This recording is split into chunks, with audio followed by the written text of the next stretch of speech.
ভাপা পিঠে আমরা সাধারণত চালের আটা দিয়েই তৈরি করে থাকি, কিন্তু আজকে আমি কোনো রকম চালের আটা ছাড়া শুধুমাত্র 1 কাপ সুজি দিয়ে আজকের এই ভাপা পিঠেটা তৈরি করে দেখাবো। আশা করছি আপনাদের কাছে ভালো লাগবে। তাহলে চলুন রেসিপিটি শুরু করে দিই। আসসালামু আলাইকুম everyone, welcome back to my channel Sanu cooking. এই যে কাপটা দেখতে পাচ্ছেন, এই কাপটার মাপ করে আমি এখানে 1 কাপের মতো সুজি নিয়েছি আর দিয়ে দিলাম পরিমাণ মতো চিনি। এখানে আমি 2 চামচের মতো চিনিটা ব্যবহার করব। এবার চিনি আর সুজিটা আমি মিক্সার জারে একটু ঘুরিয়ে নেব। মিক্সিতে দেখুন পিসা হয়ে গেছে, ঠিক এরকম হয়েছে টেক্সচারটা। এবার অল্প অল্প করে নর্মাল টেম্পারেচারে রাখা ফুটানো দুধ আগে থেকে আমি ফুটিয়ে রেখেছিলাম দুধটা, এবার আমি সুজির মধ্যে দিয়ে দিলাম।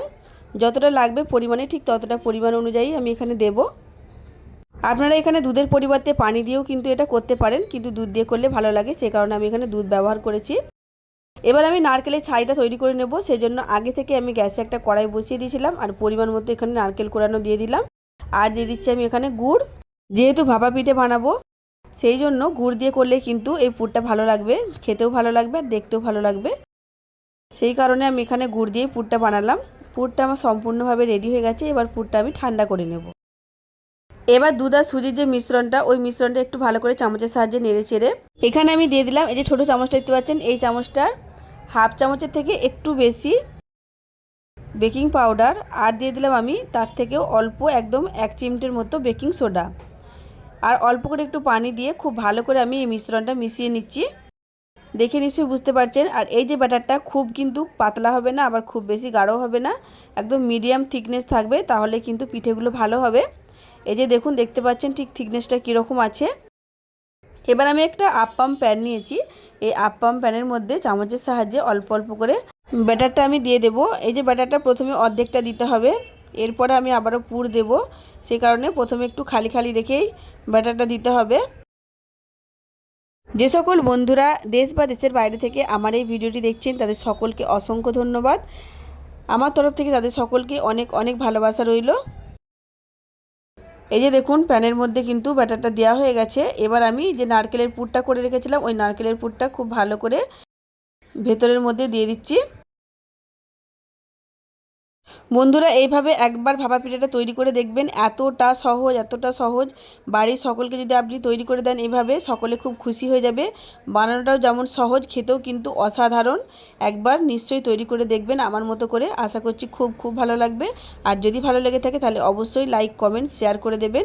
আর যদি আমার চ্যানেলে কেউ নতুন এসে থাকেন তাহলে প্লিজ আমার চ্যানেলটা সাবস্ক্রাইব করে আমার পাশেই থাকবেন। পাশে থাকা বেল আইকনটা প্রেস করে দেবেন, যাতে করে নতুন কোনো ভিডিও যদি আমি ছাড়ি সবার আগে আপনার কাছে নোটিফিকেশান পৌঁছে যায়। এবার দেখুন, ওই নারকেলের যে পুরটা আছে, ওই পুরটার মধ্যে আমি আবারও অল্প অল্প করে বাটার দিয়ে দিচ্ছি, যাতে করে ওই পুরটা দেখা না যায়। দেখে নিশ্চয়ই বুঝতে পারছেন আমি কিভাবে দিচ্ছি, ঠিক এইভাবে দিয়ে দেবেন।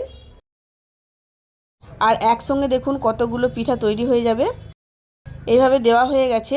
এবার আমি একটা কড়াইয়ের মধ্যে পানি বসিয়ে দিয়েছিলাম আগে থেকেই, পানিটা গরম হচ্ছে। আর ওই কড়াইয়ের মধ্যে আমি এবার বসিয়ে দেব আপ্পাম প্যানটা। এইভাবে 5 মিনিট হতে দেব। 5 মিনিট হলে কিন্তু এই পিঠাটা একদম রেডি হয়ে যাবে। 5 মিনিট পরে আমি ফিরে আসছি। 5 মিনিট হয়ে গেছে। 5 মিনিট পরে আমি ফিরে আসছি।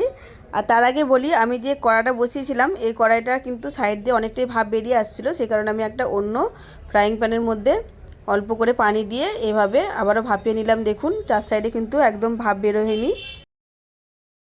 আর দেখুন, পিঠাগুলো কিন্তু সম্পূর্ণভাবে রেডি হয়ে গেছে। আমি ঠান্ডা করে নিয়ে চামচের সাহায্যে একটা উঠিয়ে দেখাচ্ছি, দেখতে ঠিক কতটা সুন্দর হয়েছে আর কতটা লোভনীয় হয়েছে, দেখে নিশ্চয়ই বুঝতে পারছেন।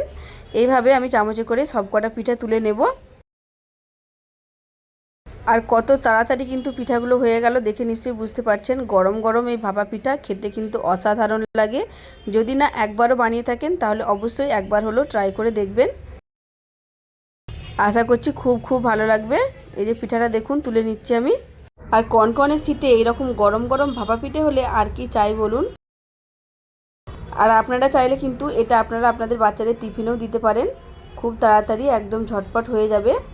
এই দেখুন, প্রত্যেকটা পিঠা আমার তৈরি হয়ে গেছে। এরকম সেম প্রসেসে আমি আরও পিঠা তৈরি করে নেব। দেখতে দেখুন ঠিক কতটা সুন্দর হয়েছে।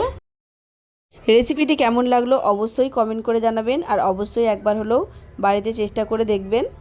এবার একটা পিঠা আমি ভেঙে দেখাচ্ছি, দেখুন ঠিক কতটা নরম আর কতটা সফট হয়েছে, দেখে নিশ্চয়ই বুঝতে পারছেন। ভেতরটা দেখুন ঠিক কতটা সুন্দর হয়েছে। খেতেও কিন্তু অসাধারণ হয়েছিল বন্ধুরা। আজ তাহলে আসি, ফিরে আসবো নতুন একটা ভিডিও নিয়ে। ততক্ষণ সবাই ভালো থাকবেন, সুস্থ থাকবেন।